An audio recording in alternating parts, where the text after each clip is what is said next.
When people think about divorce, the first thing they think about is costs. I got to the age and stage of people in my personal life starting to get divorced. For those people, the idea of having a lawyer all the way through the process is completely unrealistic. It's too expensive. Far too expensive. And there's got to be a better way. Welcome to today's show. We've got the wonderful Amanda from SeparateSpace coming here to talk to us all about divorce and how to get organised, and most importantly, how to do it in a cost-effective way. Prior to SeparateSpace, Amanda worked at Withers, which is one of the UK's leading divorce teams. So we're in good hands. So thanks for coming along, Amanda. Thanks for having me. So tell us about SeparateSpace.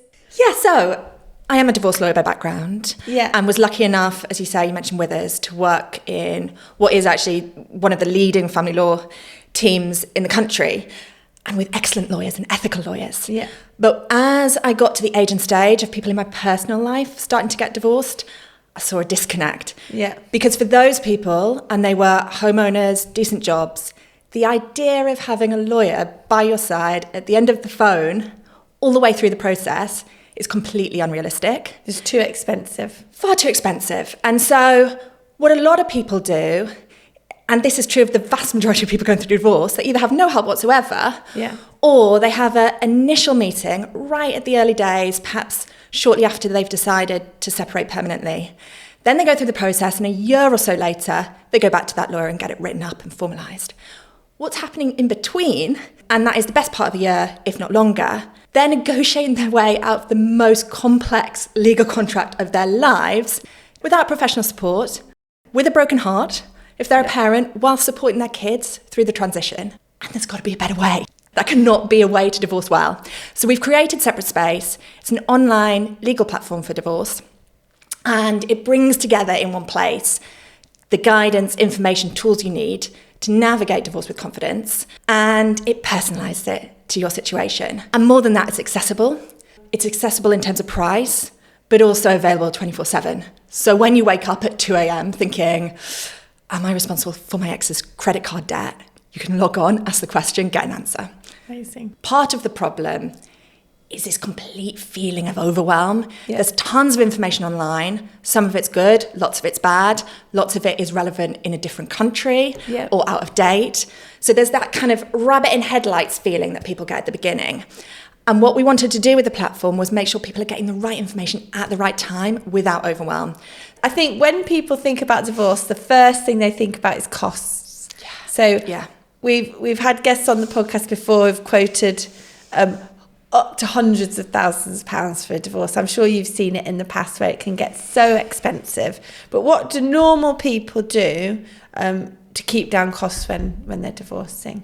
Yeah, I mean, I think that it can be really scary, the idea of getting a lawyer involved. We are all for people getting legal advice at the right time. But if you do have a budget to see a lawyer, use that time effectively. And the way to use that time effectively is to get informed and do as much of it yourself as you can. So that involves getting an understanding of the legal landscape, doing as much of the getting an understanding of your financial picture as possible, gathering the documents yourself. And what documents should we get together? Oh, it is like a part-time job on the side. People know when they come to divorce that it's going to be emotionally grueling, that practically it's going to be hard, they may have to move. What they don't realise is it's also all this painful admin that comes with it, and that's just the reality. So in terms of the documentation, and probably it's helpful to explain why we're getting documents together, but in order to get a fair financial outcome, you first need to know what finances there are to divide between you. And when you're getting an understanding of the financial picture, it is important to get into the detail. So that means understanding what you own, what you have an interest in, what you earn. If you've got other income, that might be benefits, for example, and pensions, not forgetting about pensions, and then really getting into the detail of each of those kind of buckets. So getting a up-to-date value of the pension, really understanding. And some of those can take months to come through. Months, but it is important that you do it properly. With, the valuation for a house, it's not just the valuation for the house, it's what's outstanding on the mortgage. And not just what's outstanding on the mortgage, but is there going to be a redemption charge? That means a charge that is charged by the bank for getting out of the mortgage at this point. So it's really getting into the detail so that when you're talking about options for dividing it all, then you're doing that with clarity. You know what there is to divide. And I think also, I presume, overdrafts, credit cards, other debts, anything that you have really, whether it's an asset or a liability, needs to go on that list. Yeah. On the Miss Lolly website, just so people know, there's a template that people can download, but I'm sure you've got lots too. What is that a sort of budgeting template? Yeah. So that's really important, because it's not just what the financial picture looks like now, it's also what are you going to need going forwards. And a big part of that is, what are your day-to-day needs? So what are you going to spend at Tesco's? How much is the kids' uniform costing you? How much are you spending on the dentist or the hairdressers every year? You know, these kind of these things that you maybe don't really think about. The Amazon parcels. The Amazon parcels. And the only way to get a very accurate picture of that is kind of going through the bank statements. And so what kind of templates and things like that do you have? The approach that we've taken is really to split up what is an enormous, overwhelming, complex process into small bite-sized chunks. So, for example, if anyone is listening to this right at the beginning of the process, there are sort of a few things, quick wins, that you can go through, and we give you the information and any pointers that you need to get them done. That can include things like making sure that if you're eligible for a council tax reduction, now that you've separated, getting onto the council and doing that. Councils don't apply that discount retrospectively. Okay. So get onto it early. Child benefit. The child benefit system is complicated, and it may be that while you've been in a couple, you have opted out. But now might be a good time to check if you're eligible and how much you can claim. So there's kind of early wins. But in terms of templates, and we've put together with experts across law, finance, psychology, therapists, we've included head teachers, because we've got a whole load of templates to help you support your children and help you get the school on board as well. So we've got all sorts of things, from budgeting tools, worksheets to help you work out how you're going to divide the stuff in your house, template emails to send to the pension provider. Then we've got a load around your children, so template emails, agendas for speaking to school, just to give you the words and the confidence to have those conversations. So they are sort of 360, and they've all been created by people that know what they're talking about. And how do you, so we've talked about what's going out, but how can you, if there's a shortfall, work on if there's anything you're eligible for? Will the platform help you work out how you can boost your income? I don't know if you're thinking about, can I go off and get benefits. another part-time job? And yes, absolutely. You know, the reality is, dividing any life into two, any household into two, you're both going to be left with less money. It's just maths. And do people say you should get the job once the divorce is settled? In high value cases, yes. The crux of most cases is it comes down to needs. So you're working out, what do I need going forwards? Where am I going to live? How am I going to pay for that? How am I going to pay for day-to-day needs? What am I going to need in retirement? And then, of what we've got now, how are we going to dice that up in a way that's affordable for everybody? What that means for a lot of people, and women in particular, is that if you've been out of paid work for a while, you're going to have to take steps to get back into paid work.